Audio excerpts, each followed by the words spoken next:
Tenemos el diltiazem, otro de los no dihidropiridínicos bloqueadores de calcio que se usa en este tipo de patologías también.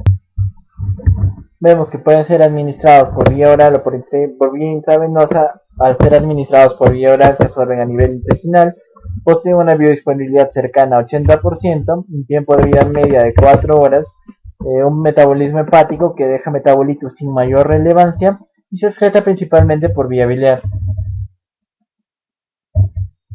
En cuanto a sus reacciones adversas, vemos que son las de bloqueo auriculoventricular de cualquier grado, bloqueo de rama de algún haz de His, eritrodermia, rash, edema de miembros inferiores, y en cuanto a sus interacciones vemos que principalmente nunca debe administrarse conjuntamente con dantroleno, posee efecto aditivo con otros antiarrítmicos, aumentan sus niveles plasmáticos, la cimetidina y la ranitidina, sus niveles plasmáticos disminuyen por un inductor enzimático, en este caso la rifampicina, aumenta las concentraciones plasmáticas de estatínicos, triazolam, midazolam y prednisona. Está contraindicado en embarazadas y mujeres que han de amamantar, bloqueo auriculoventricular de segundo y tercer grado, bradicardia severa, hipotensión, infarto agudo de miocardio complicado, insuficiencia cardíaca congestiva. Ahora, por otro lado, tenemos a los bloqueadores de conductos de calcio dihidropiridínicos, que son los más comunes y los más conocidos, cuya farmacodinámica se va a basar básicamente en que van a bloquear. Este fármaco va a unirse a la subunidad alfa de los conductos de calcio medidos por voltaje de subtipo L, lo cual va a tener una reacción a nivel vascular, condicionando que haya una disminución de la resistencia arterial, generando vasodilatación coronaria y vasodilatación periférica, generando que disminuya la pre y la poscarga también. Esto va a disminuir los síntomas anginosos. De los dihidropiridínicos tenemos a los principales representantes casi selectivos vasculares, principalmente el más selectivo vascular va a ser el amlodipino, seguido del nifedipino. Tenemos que se administra por vía oral, presenta una biodisponibilidad más o menos cercana al 65%, se une a proteínas entre 70 y 98%, con un más o menos intermedio de 85%, un tiempo de vida medio de 24 horas, llega a concentraciones máximas plasmáticas en 6 horas, metabolismo hepático extenso por parte de la CYP3A4, se excreta 60% por vía renal, el resto se excreta en heces.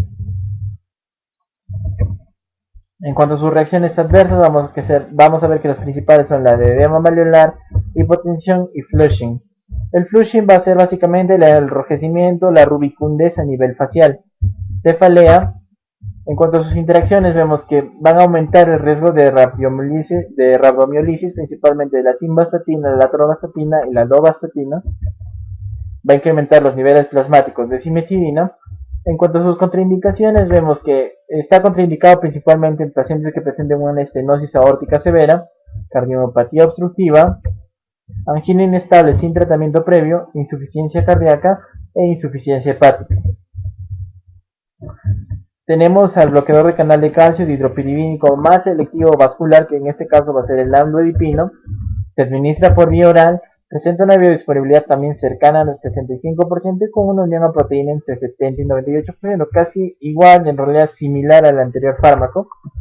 Tiene un tiempo de vida media de 35 a 50 horas, con una concentración máxima plasmática entre las 6 a 12 horas después de la administración. También se metaboliza por la CYP3A4 y se excreta 60% por vía renal y el porcentaje restante se excreta en heces. En cuanto a sus reacciones adversas, vamos a ver que son la de edema malleolar, hipotensión, flushing, cefalea, disnea y palpitaciones en algunos casos. En cuanto a sus interacciones, vemos que principalmente son la de aumentar el riesgo de rabdomiolisis, al igual que lo hacía el nifedipino.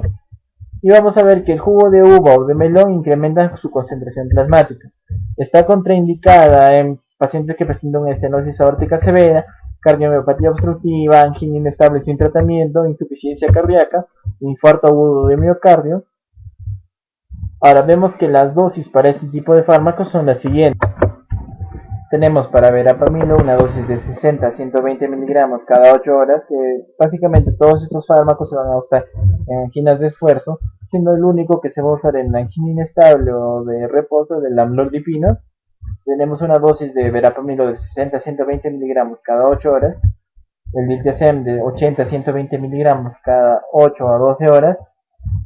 Para nifedipino, una presentación de 30 a 90 miligramos cada día, una sola toma. Amlodipino de 5 a 10 miligramos por día cada toma. Se debe hacer un monitoreo aproximadamente en las 3 semanas para ver el efecto de este tipo de fármacos.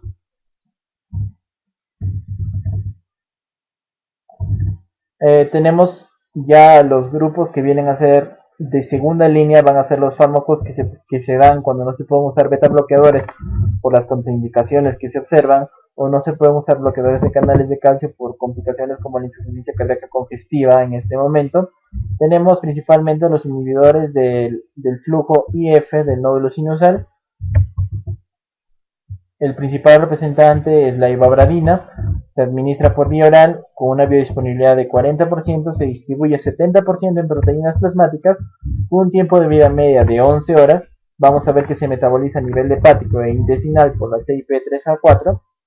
Se excreta por vía urinaria y biliar en igual porcentaje, aproximadamente solo 4% se excreta sin mayor cambio alguno metabólico. En cuanto a su farmacodinamia, vamos a ver que en sí el fármaco va a inhibir la corriente IF a nivel del nódulo sinusal, lo cual va a generar una disminución de las despolarizaciones diastólicas espontáneas. Esto va a disminuir la frecuencia cardíaca. Todo eso en el nódulo sinusal solamente. Ahora, hay otra corriente que es la corriente IH que se da a nivel retiniano, lo cual va a generar también, ese fármaco va a generar la inhibición de esta corriente, lo cual va a explicar las siguientes RAMs que vamos a ver a continuación. Vamos a ver que pese a que tenga una modificación en lo que es la frecuencia cardíaca, no va a afectar ni la pre ni la postcarga en ese momento del paciente. En cuanto a sus reacciones adversas, la principal va a ser básicamente la de generar fosfenos, fenómenos luminosos, como les había mencionado, por la inhibición de la corriente IH a nivel retiniano, y más o menos los fosfenos se ven así. Tenemos que pueden generar visión borrosa, bloqueo auriculoventricular de primer grado, cefalea, mareos. En cuanto a sus usos clínicos, básicamente se usa en angina de pecho estable en pacientes con ritmo sinusal y que tienen una terapia que no son candidatos para el uso de beta bloqueadores ni de bloqueadores de canales de calcio, y por tanto se consideran estos fármacos de segunda línea. Se usa en una dosis aproximadamente de 5 a 7 miligramos cada 12 horas, que debemos reevaluar la respuesta al tratamiento y reajustar la dosis cada 4 semanas, y debemos de suspenderla si es que vemos que el paciente presenta una frecuencia cardíaca menor a 50 por minuto. En cuanto a sus interacciones, vemos que se reduce su actividad con rifampicina, barbitúricos, fenitoína, aumenta su actividad con diltiazem, verapamilo, jugo de melón. Está contraindicado en pacientes con insuficiencia hepática, pacientes con insuficiencia renal, embarazadas y mujeres que dan de amamantar, en pacientes que presentan bradicardia, shock cardiogénico y angina inestable. Tenemos al segundo grupo de fármacos de segunda línea, los inhibidores de canales de sodio. Vamos a tener al principal representante aprobado por la FDA, que viene a ser la ranolazina, la cual se administra por vía oral. Tiene una biodisponibilidad que varía entre 35 y 50%, según a proteínas en un 62%, con un tiempo de vida media de 7 horas, con una concentración máxima plasmática entre las 2 a 6 horas después de la administración. Es metabolizado por la CYP3A4 a nivel hepático. Se excreta principalmente aproximadamente 73% por vía urinaria y 23% por heces.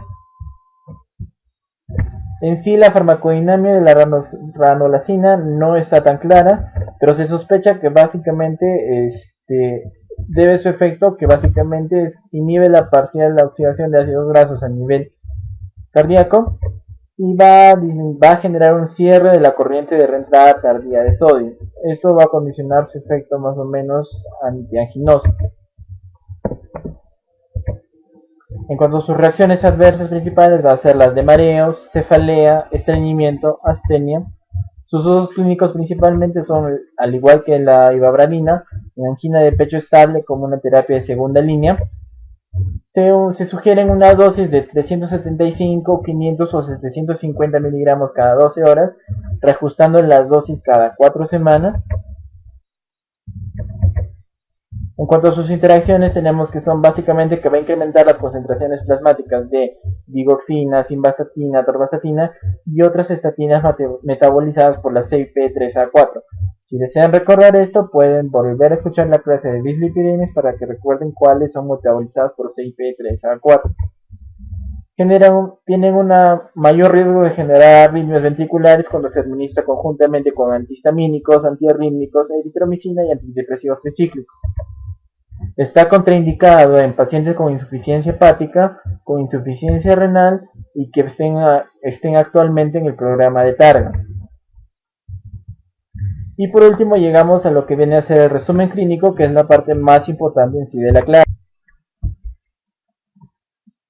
Vamos a ver que para el principal manejo de la angina estable vamos a usar distintos tipos de fármacos y ante distintas situaciones. Para el alivio de los síntomas, vamos a ver que para esa angina de esfuerzo en este caso, vamos a tener el fármaco de elección va a ser la nitroglicerina sublingual. Sin embargo, para la mejoría del pronóstico vamos a tener que usar otro tipo de fármacos, principalmente el ácido acetilsalicílico, es decir, la aspirina. Como fármaco alternativo tenemos el clopidogrel. Pueden volver a escuchar la clase de coagulación para ver más o menos en qué dosis pueden usar este tipo de fármacos. Asimismo, asociamos estatínicos. En caso contrario que no se puedan usar estatínicos, podemos usar ezetimibe. Se usa asimismo inhibidores de la enzima convertidora de angiotensina y bloqueadores de los receptores de angiotensina. En caso contrario, no se pueden usar YECA. Y principalmente se usan beta bloqueadores de elección. El tratamiento sintomático se hace con beta bloqueadores y en el caso alternativo que no puedan usar o estén contraindicados, tenemos que usar bloqueadores de canales de calcio, nitratos o fármacos de segunda línea como la ivabradina y lo que vienen a ser la ranosalacina. Y en caso de que los síntomas no estén controlados solamente con el beta bloqueador, podemos añadir un bloqueador de canal de calcio o nitratos. Y si eso no funciona, tenemos que ver la posibilidad de cateterismo en este tipo de pacientes. Ahora, para manejar la angina inestable es un poco más simple. El manejo farmacológico en emergencia se da básicamente con beta bloqueadores y con heparina sódica de elección. Y en caso contrario podemos manejarlo con nitroglicerina o con heparinas de bajo peso molecular o fondaparinux. Condicionar que el tratamiento alternativo también puede condicionar el uso conjuntamente del beta bloqueador con la nitroglicerina. Y para la prevención secundaria vamos a usar ácido acetilsalicílico, es decir, aspirina o clopidogrel. O en todo caso podemos usar los dos como mecanismos para evitar futuros episodios anginosos. Por último tenemos el manejo de la angina variable o de Prince Metal. El manejo farmacológico en sí en emergencia se va a hacer con nitroglicerina, que es fármaco de elección, siendo el único. Y la prevención secundaria se va a hacer de preferencia con bloqueadores de canales de calcio dihidropirivíricos. Eso ha sido todo, muchas gracias por escuchar. Si tienen alguna duda o necesitan más información o más bibliografía, mándenme un correo y yo les remito toda la información posible. Eso ha sido todo, gracias.